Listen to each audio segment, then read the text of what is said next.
सध्या देशभरात घरगुती गॅस सिलेंडरच्या वाढत्या किमती, महागाई आणि इंधनाचा तुटवडा यामुळे सर्वसामान्य नागरिक हैराण झालेले असताना बीड जिल्ह्यातील आंबेजोगाई तालुक्यातील देवळा येथील एका प्रगतशील शेतकरी कुटुंबानं यावर अत्यंत प्रभावी आणि पर्यावरणपूरक तोडगा काढलाय।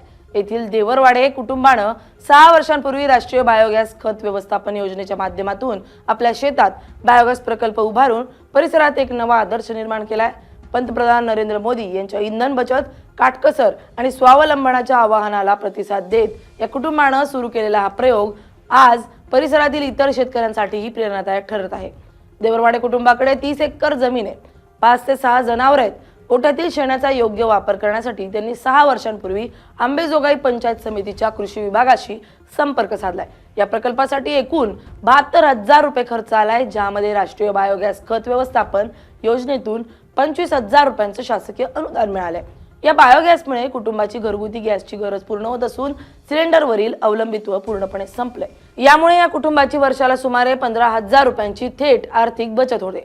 हा प्रकल्प केवळ गॅस बचतीपुरता मर्यादित राहिलेला नाही, तर बायोगॅस निर्मितीनंतर बाहेर पडणाऱ्या उपउत्पादनाचा शेतीसाठी अत्यंत प्रभावी वापर केला जातोय। कृषी विज्ञान केंद्र, कृषी विभाग आणि पाणी फाउंडेशन यांच्या मार्गदर्शनाखाली देवरवाडे कुटुंब या स्लरीमध्ये कृषी विद्यापीठाचे बायोमिक्स, ट्रायकोडर्मा, वेस्ट डिकम्पोजर, गुरो कृपा अमृत आणि जीवामृत यांचं मिश्रण करून उत्कृष्ट दर्जाच्या जैविक निविष्ठा तयार केल्यात। या जैविक निविष्ठांचा वापर शेतीमध्ये रासायनिक खतांना पर्याय म्हणून केला जातोय। यामुळे जमिनीची सुपीकता तर वाढलीच आहे, शिवाय बाजारातून विकत आणल्या जाणाऱ्या महागड्या रासायनिक खतांचा खर्च शून्यावर आलाय। एकाच वेळी इंधन बचत आणि सेंद्रिय शेतीचा हा प्रयोग खऱ्या अर्थानं ग्रामीण भारताच्या प्रगतीची नवी दिशा दाखवणारा ठरतोय। सध्या देशावर नाही तर जगामध्ये आकाती संकट निर्माण झालेला आहे आणि त्याचा धोका पूर्ण जगभराला आहे। आपल्या भारतालाच नाही तर आपल्या देशाचे पंतप्रधान नरेंद्र मोदी साहेबांनी आवाहन केलं की बाबा आपण सगळ्या क्षेत्रामध्ये बचत केली पाहिजे, शेती क्षेत्रच नाही तर सगळ्या ह्याच्यामध्ये बचत केली पाहिजे। त्या अनुषंगाने आम्ही त्यांच्या आव्हानाला प्रतिसाद देत गेल्या 5-7 वर्षापासून गोबर गॅस आपण वापरतो। त्याच गोबर गॅसपासून निघणारे जे स्लरी आहे ती स्लरी आपण शेताला वापरतो।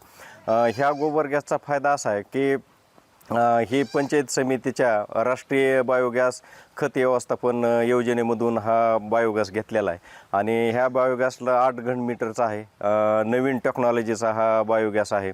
अतिशय चांगल्या प्रकारे दर्जेदार बायोगॅस निर्मिती ह्या बायोगॅसमधून केली जाते। ह्याला जवळजवळ 60 ते 65 किलो शेण लागतं आणि त्या शेणापासून हा बायोगॅस तयार होतो।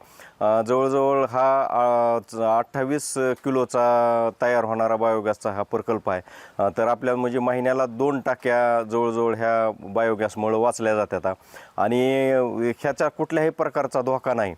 जे समजा आपण घरगुती जे आपण गॅस वापरतो तर त्याचा स्फोट होण्याचा, लिकेज झाल्यावर किंवा मोठे असं धोका होतो, पण ह्याच्यापासून कुठल्याही लहान मुलाला, महिलाला धोका नाही। त्याचबरोबर ह्याच्यावर जे अन्न तयार आपण होतो ते सात्विक प्रकारे चांगलं अन्न शिजवलं जातं आणि पचण्यासुद्धा चांगल्या प्रकारे आहे।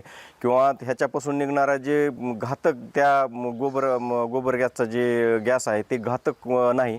जे आपल्या घरगुती आपण गॅस वापरतो त्याचा घातक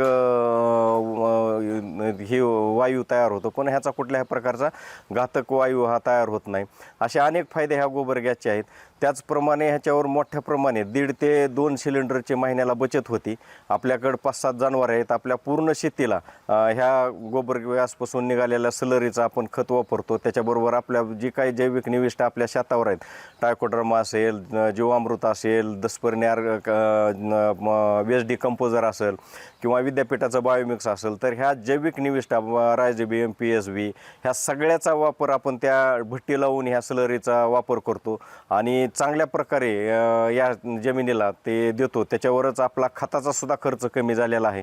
तर देशाच्या पंतप्रधानांनी जे आवाहन केलं की बाबा आपला जी काही छोटे छोटे आपण जेवढ्या आपल्या परीनं खर्च कमी करता येतील ते सुद्धा एक मोठ्या प्रकारची देशभक्ती आहे। त्याचप्रमाणे त्याच अनुषंगाने देशाच्या पंतप्रधानाच्या आव्हानाला प्रतिसाद म्हणून आपण मी इतर शेतकऱ्यांना सुद्धा आवाहन करतो की बाबा आम्ही जसा बायोगॅसचा वापर करून शेती खर्च आणि आपल्या घरगुती खर्च कमी केला आहे, त्याप्रमाणे आपण सुद्धा असा बायोगॅस आपल्या शेतावर लावून रासायनिक खताला पर्याय म्हणून आणि आपल्या शेतीचा उत्पादन उत्पादन खर्च कमी करण्यासाठी असे बायोगॅस लावावे आणि त्या बायोगॅसातून स्लरी म्हणजे शेतीला जे काय लागणारे घटक आहेत तर तेही निविष्ठा आपल्याला उपलब्ध होतील आणि शेतीचा खर्च कमी होईल आणि घराचा सुद्धा खर्च या बायोगॅसमुळे कमी होईल.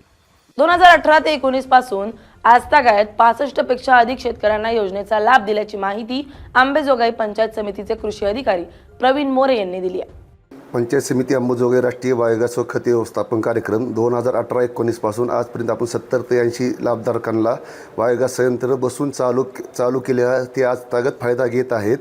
यामध्ये सर्वात मोठा फायदा म्हणजे सेंद्रिय शेतीला प्रोत्साहन, दुसरा म्हणजे आरोग्याच्या दृष्टीनं, तिसरा म्हणजे गॅस सिलेंडरला पर्याय. आज आपल्या म्हणजे भारतावर इंधनचा खूप तुटवडा आहे, कारण ज्या शेतकऱ्यांनी बायोगॅस घेतलेले आहेत त्या शेतकऱ्यांचं आर्थिक बचत झालेली आहे आणि इंधनचा तुटवडा त्यांना आजच्या घडीला भासत नाही. म्हणजे गॅसला आपल्याला आजच्या वेटिंगला थांबायची गरज नाही. तिसरा पर्याय म्हणजे रासायनिक खत जे आपण शेतकऱ्यांना शेतीसाठी वापरतात त्याला पर्याय म्हणजे रासायनिक खताची एक बचत पैसे बी होती आणि सेंद्रिय खत शेतीला टाकल्यानंतर आरोग्याला सुद्धा त्याचा खूप फायदा होतो. आपल्याला दवाखाना 90% सेंद्रिय शेतीमुळे कमी होतो आणि सेंद्रिय शेतीचा भाजीपाला आणि गहू आणि ज्वारी हे जरी आपलं घरच्या पुढे जरी काढलं तर त्याचा खूप मोठा आपल्या शेतकऱ्याला फायदा होतो. आणि दुसरी गोष्ट म्हणजे ज्या शेतकऱ्याला आपण संयंत्र बसवलेलं आहे त्यांना प्रोत्साहनपर अनुदान 14,350 रुपये दिलेलं आहे आणि ॲडिशनल अनुदान म्हणजे GPSमध्ये आपण खास योजना करून त्यांना 10,000 रुपये अजून प्रोत्साहनपर अनुदान दिलं आहे. त्यांची आर्थिक बचत खूप झालेली आहे. शेतकऱ्यांचा सध्या त्या 70 ते 80 शेतकऱ्यांचा खूप फायदा आहे. आम्ही प्रत्येक भेटीच्या वेळी मार्गदर्शन करतो त्यांना. आर्थिक बचत, स्वच्छता, पर्यावरण संरक्षण आणि सेंद्रिय शेतीचा सुंदर संगम आहे. देशसेवा ही केवळ सीमेवरच होत असे नाही तर शेतीत ऊर्जेची बचत करून आणि आत्मनिर्भर बनूनही राष्ट्रनिर्मितीला हातभार लावता येतो. हेच या कुटुंबानं आपल्या कृतीतून सिद्ध केलंय.